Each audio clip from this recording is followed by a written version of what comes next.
مگر پراسرار قدرت نے خود ہمارے تحفظ کا سامان فراہم کر دیا اور ہمارے ارد گرد پھیلے سارے خطرے اطمینان کی چادر میں لپیٹ لیے تھے۔ دراصل انسانی ذہن قدرت کی بہت سی حکمتوں اور بہت سے اسرار کو سمجھنے کا شعور نہیں رکھتا، اور یہ بھی نہیں جانتا کہ کون سا عمل کیا نتیجہ پیدا کرے گا، کیونکہ بعض کاموں کے نتائج انسان کی توقع کے بالکل برعکس ظہور میں آتے ہیں۔ ہم چین میں اپنے غیر قانونی داخلے اور فانگچو ایسے بااثر چینی کی ہلاکت سے پریشان ہو کر بھاگے تھے، مگر میجسٹریٹ لی شین کی رپورٹ ہماری بے گناہی کی دستاویز بن گئی۔ ہم نے دل ہی دل میں بوڑھے چینی قانون دان کا شکریہ ادا کیا، جس نے فانگ کے ساتھ ہمارے الجھے ہوئے جھگڑے کا ایک سیدھا حل نکالا اور اپنے فیصلے سے گورنر کو بھی آگاہ کر دیا تھا۔ کمشنر ہوئی کا بیان سن کر ہم بیک وقت حیرت اور مسرت کی کیفیتوں سے دوچار ہوئے، لیکن اس کے پاس کہنے کے لیے ابھی کچھ اور بھی تھا۔ وہ ہمیں بتانے لگا، گورنر نے آپ کا شکریہ بھی ادا کیا اور اس بات پر معذرت بھی کی ہے کہ آپ کی پارٹی کو چین میں بعض مشکلات اور پریشانیوں کا سامنا کرنا پڑا۔ میں گورنر کی طرف سے پیشکش کرتا ہوں کہ اگر آپ چین میں کچھ دن رہنا پسند کریں تو آپ سب لوگ سرکاری مہمان ہوں گے اور سیر و سیاحت کی آسانیاں فراہم کی جائیں گی، اور اگر سفر جاری رکھنا چاہیں تو میں اپنی نگرانی میں آپ لوگوں کو بحفاظت سرحد کے اس پار پہنچا دوں گا۔ اس کے علاوہ گورنر نے آپ کی پارٹی کے اس آدمی کے لیے نقد انعام بھی بھیجا ہے جس نے فانگچو کو ہلاک کیا، کیونکہ وہ ایک ایسا مجرم تھا جس نے حکومت کے لیے بھی بہت سی پریشانیاں پیدا کر دی تھیں۔ اب میں اس بہادر آدمی سے ملنا چاہتا ہوں جس نے فانگ ایسے خطرناک آدمی کا کام تمام کیا۔ یہ ایک اور حیرت انگیز اطلاع تھی۔ میں کپالا سردارنی کی طرف مڑا اور اسے کمشنر کے ساتھ ہونے والی بات چیت سے آگاہ کرنے لگا۔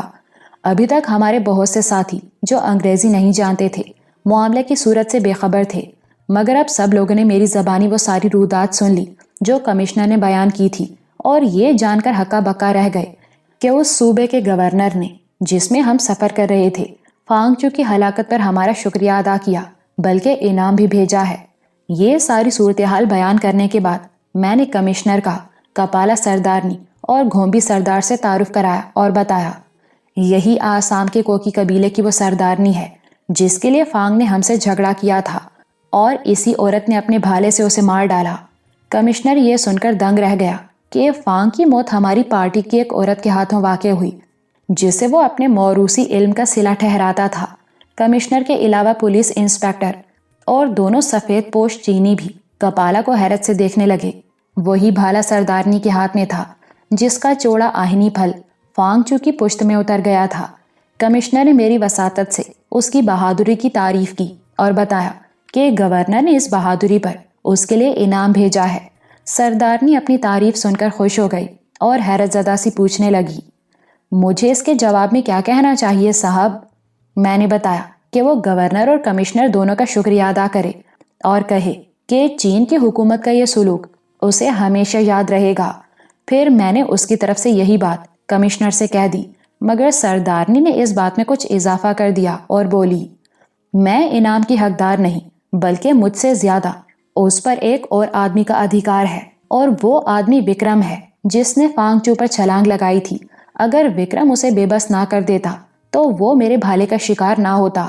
اور یہ بات غلط نہ تھی، فانگ کے ساتھ ہونے والے معرکے کا اصل ہیرو وکرم ہی تھا جو شدید زخمی ہوا، حتیٰ کہ سر کے گھاؤ کی وجہ سے اس کی زندگی خطرے میں پڑ گئی۔ یہ پریشانی بھی لاحق رہی کہ کہیں اس کی یادداشت زائل نہ ہو جائے۔ اس سفر کے دوران اس نے ایک کٹھن بیماری بھوگی اور بڑی تکلیف اٹھائی تھی، مگر اب وہ چلنے پھرنے کے قابل ہو گیا اور سر کا گھاؤ بھی منتمل ہو رہا تھا جس پر ابھی تک پٹی بندھی تھی۔ پھر بھی پولیس چوکی تک وہ خچر ہی پر سوار رہا۔ کپالا نے اسے یاد رکھا اور انعام کا اصل حقدار قرار دیا، تو میں نے وکرم کو بلایا اور کمشنر کو اس معرکے کی تفصیل سنائی جس میں وکرم نے فانگچو کو دبوچ لیا اور اسے ساتھ لے کر ڈھلان پر لڑھکتا چلا گیا تھا۔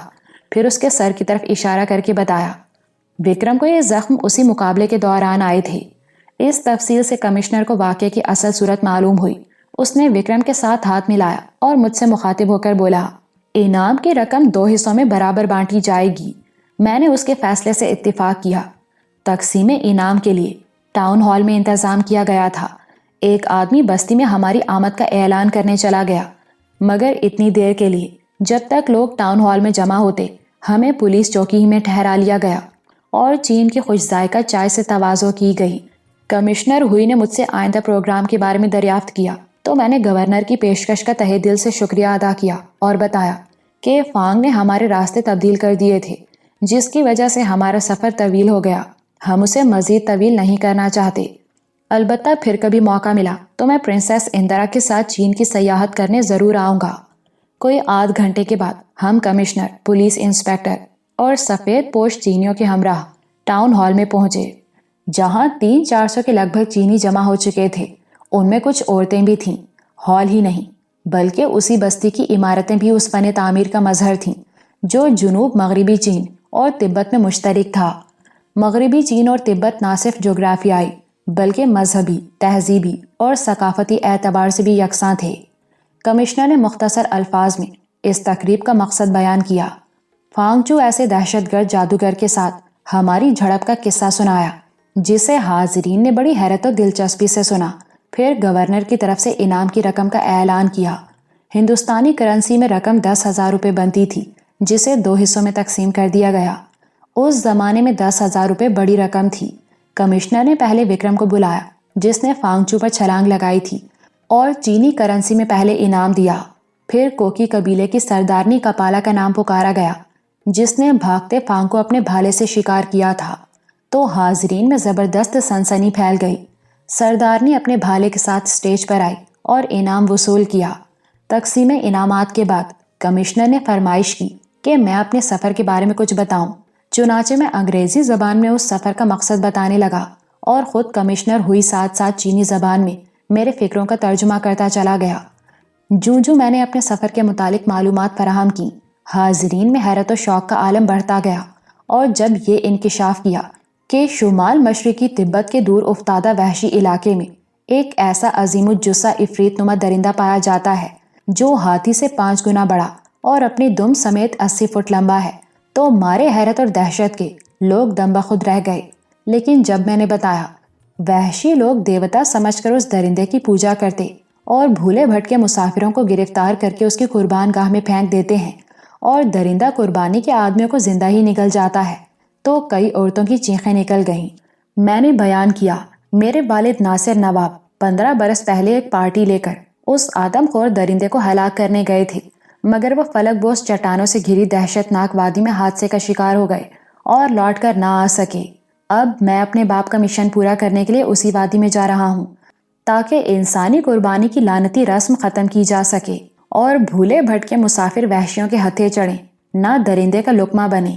چینیوں کے لیے یہ انکشاف کسی طلسم ہوشربا سے کم نہ تھا کہ تبت کے دور افتادہ علاقے میں ہاتھی سے 5 گنا بڑا کوئی عظیم الجثہ درندہ رہتا ہے جو زندہ انسانوں کو نگل جاتا ہے، اور وحشی لوگ اس کی عبادت کرتے ہیں۔ تبت کے پڑوس میں ہونے کے باوجود وہ کسی ایسے آدم خور درندے کے وجود سے بے خبر تھے، اور ان کے لیے یہ بات بھی ایک اچنبھا تھی کہ ہم اتنی دور سے اوگھٹ راستوں پر سفر کرتے صرف اس درندے کو ہلاک کرنے جا رہے ہیں۔ البتہ وہ یہ ضرور جانتے تھے کہ لہٰذا میں بودھ نوادر کی زیارت کو جانے والے بعض اکا دکا مسافر لوٹ کر نہیں آتے، اور یہ سمجھ لیا جاتا ہے کہ وہ کہیں رستے ہی میں مر گئے یا کسی درندے کا شکار ہو گئے ہوں گے۔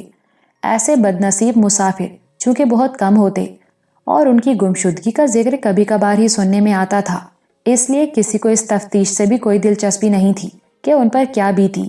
دور دراز کے سفر میں یوں بھی اس قسم کے حادثے پیش آتے رہتے ہیں، مگر اب چینی اس انکشاف پر چونک گئے تھے کہ تبت کے زرد وحشی بھولے بھٹکے اکا دکا مسافروں کو پکڑ کر لے جاتے اور لومبارو کے مندر میں انہیں دیوتا کی بھیٹ چڑھا دیتے ہیں۔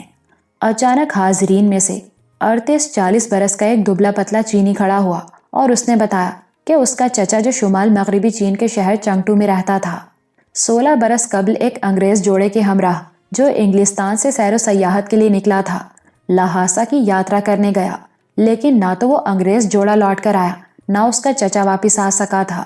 جب کمشنر ہوئی نے اس کے بیان کا انگریزی ترجمہ مجھے سنایا، میں چنگٹو شہر، انگریز جوڑے اور اس کے چینی ساتھی کا ذکر سن کر چونکا، کیونکہ دوگل اور کریاپا نے اپنی کہانی میں ایک انگریز جوڑے اور 2 چینی ملازموں کا ذکر بھی کیا تھا جن سے وہ وحشیوں کے بندی گھر میں مل چکے تھے۔ میں نے پوچھا، کیا تمہارے چچا کا نام چاؤ یا ینگ سی اور انگریز جوڑے کے نام الیگزینڈر کوپر اور ہیلن کوپر تو نہیں تھے؟